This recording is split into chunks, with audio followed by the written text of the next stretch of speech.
Thank you, Mr. Chairman, and thank you, Director Chopra, for your service and your testimony here today.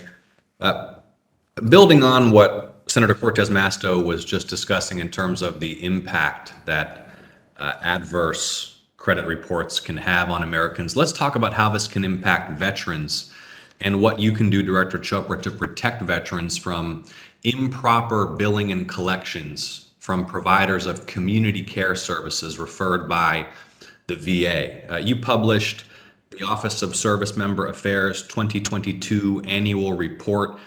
It noted that you receive many complaints from veterans who incur medical debt as a result of a community care healthcare provider that is a third-party provider to whom the veteran is referred by the VA for some outpatient services, who trust that those community care providers will bill the VA, but instead they bill the veteran improperly. Then it gets referred for collections. And then suddenly this veteran has collectors coming after them, maybe an adverse credit reporting event.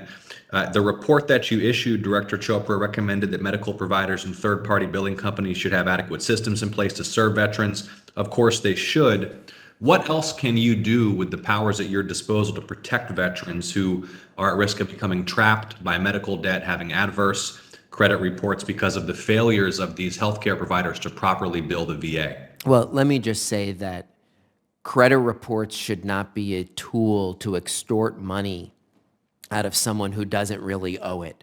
And I think for many veterans and frankly many Americans, they end up just paying it because it's such a headache. We've already taken a few steps. One, we've put some focus on nursing home debt collection. This is a place where we want to make sure that debt collectors who are collecting on nursing home debt know that's when there might be indicia that those debts are invalid. This issue of outpatient referrals from the VA, we're really pleased to work with the VA on how they are dealing with credit reporting. They have updated some of their rules about when medical debts will be reported. It will drastically reduce the number that are reported, because ultimately, I think we don't want to penalize veterans for getting medical care for which the law entitles them to receive as benefits of their service. So, Senator Ossoff, I think there's other places in credit reporting and debt collection that we continue to find concrete solutions to address these issues.